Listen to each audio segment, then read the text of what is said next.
Bienvenidos. Siguiendo con el tema de manejo de memoria del curso de Administración de Base de Datos, en esta oportunidad explicaré hash dinámico como técnica de organización de archivos directos o hash. Te recomiendo que veas el video de hash estático donde explico conceptos previos importantes. Es importante destacar antes de comenzar que las técnicas de hash estático requieren conocer previamente el tamaño del archivo, de ahí su nombre. Esto es aplicable en casos de tabla tipo o de categorías. Por ejemplo, el tipo de un producto, los cargos que puede tener un empleado, etc. Un ejemplo de tipos pueden ser los tipos de materia de la escuela, donde tenemos obligatorias, electivas, optativas obligatorias y complementarias. Y en categorías, por ejemplo, la dedicación de los profesores de la universidad, que sería exclusiva, medio tiempo, convencional 6 horas y 8 horas. En estos casos se puede calcular con exactitud el tamaño del archivo previamente. Pero en la mayoría de los casos es difícil saber el tamaño del archivo. En estos casos, para organizaciones directas, es mejor utilizar las técnicas de hash dinámico, como son el hash extensible y el hash lineal. En este material les explicaré la técnica extensible y queda como actividad para el campus virtual que investigues la técnica de hash lineal y la subas como actividad evaluada. El hash extensible mantiene un directorio de 2 a la d entradas que apuntan a bloques de datos, que se pueden representar como un arreglo o un árbol binario. Acá puedes observar un arreglo donde D es 2, por lo tanto se tienen 4 entradas o posiciones. El valor D se conoce como profundidad global del directorio y son los bits menos significativos del valor binario del campo hash. Cada una de estas entradas del directorio o cada hoja del árbol apunta a un bloque del archivo de datos y a esto se les asigna una profundidad local o D'. Esta profundidad local especifica el número de bits en los que está basado el direccionamiento del contenido del bloque. En este caso tenemos que la profundidad local es igual a la global. ¿Cómo pudiéramos generalizar esto? Si el bloque de datos es referido por exactamente un apuntador del directorio, entonces podemos asegurar que las profundidades global y local tienen el mismo valor para ese bloque. ¿Cómo crece o decrece este archivo? Ya que dijimos que estamos hablando de una técnica dinámica. Si un bloque con profundidad local D' igual a D se desborda, es decir, se presenta una colisión, se incrementa D en 1 y se duplica el directorio. Sin embargo, no se duplica el número de bloques de datos, como se verá en el ejemplo que veremos a continuación. Si todos los bloques de datos tienen D' menor que D, entonces el valor de D se reduce y el directorio queda con la mitad de las entradas. Aquí les muestro un ejemplo. Estas son las claves hash de los registros del archivo y tenemos un directorio de profundidad 2 o de 4 entradas, la cual apunta a cada una a un bloque de datos, por lo que su profundidad local también es 2. Comenzamos a ingresar los datos.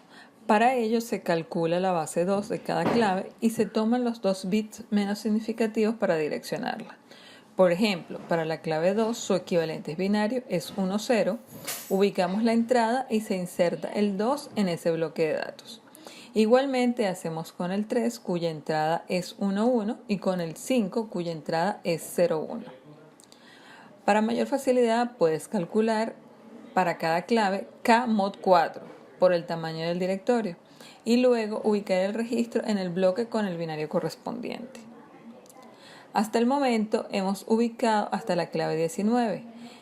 La siguiente es la 23. Fíjense, hemos definido que el factor de bloqueo del archivo actual es 4, por lo que al tratar de ingresar el 23 en el bloque que corresponde se produce una colisión. Entonces, vamos a aplicar la técnica donde dijimos que en este caso se incrementa en 1 la profundidad global, por lo que ahora va a ser 3 y el directorio se duplica.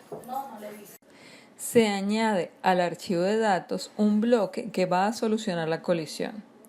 Se colocan la profundidad local de este nuevo bloque y del que se donde se produjo la colisión al nuevo valor de la profundidad global y se distribuyen los registros entre estos bloques. Luego se actualizan los apuntadores de bloques. Veamos cómo queda. Se duplica el directorio. Se tiene un nuevo bloque de datos y donde se generó la colisión, tiene una profundidad local igual a 3, que es la misma profundidad global. Los demás bloques se mantienen iguales.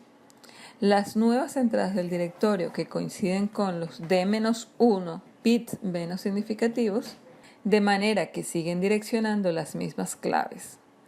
Y donde los que tienen D igual a 3 quedan con un solo apuntador a bloque. Los demás reciben 2 apuntadores cada uno. Por último, se redistribuyen los registros utilizando ahora los 3 bits menos significativos de cada una de las claves. Así se soluciona el tema de la colisión y el archivo de datos solo creció en un bloque.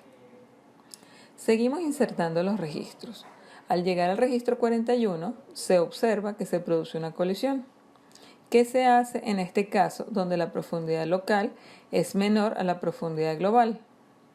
Si es así, no hace falta incrementar la profundidad global. Solo se añade un bloque de datos, se actualizan las profundidades locales de los bloques afectados y se redistribuyen los registros como en el caso anterior. Por último, se actualizan los apuntadores a bloques. Así quedan redistribuidos los registros en los bloques y solo quedan 2 bloques con profundidad local menor a la global.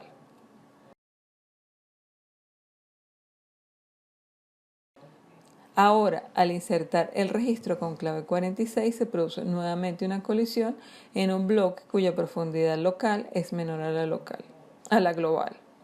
Ya ustedes saben qué hacer, así que les queda para que lo resuelvan ustedes. Haciendo un resumen de los costos de las vías de acceso de las organizaciones de archivo que hemos visto hasta el momento, tenemos 3 tipos de organizaciones de archivo: la organización montículo, la ordenada y la directa o hash. En las vías de acceso se tiene la exploración, donde se recorre todo el archivo de datos.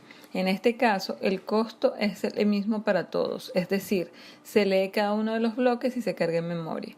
Para saber el tiempo de esto, con el disco duro en particular con el que se esté trabajando, se multiplica por D, que es el tiempo medio de leer o escribir una página en disco. Esta es la velocidad de transferencia de disco. En el caso de una búsqueda con selección de igualdad, en un archivo montículo, si la búsqueda es sobre un campo clave, el caso promedio es leer hasta la mitad del archivo. Si no, se debe leer completo. Si es un archivo ordenado y la búsqueda es sobre el campo de ordenamiento, se debe hacer una búsqueda binaria y luego se tienen 2 casos.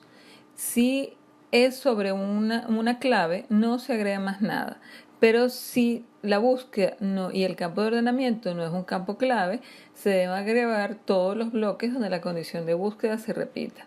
En este caso lo representamos con n.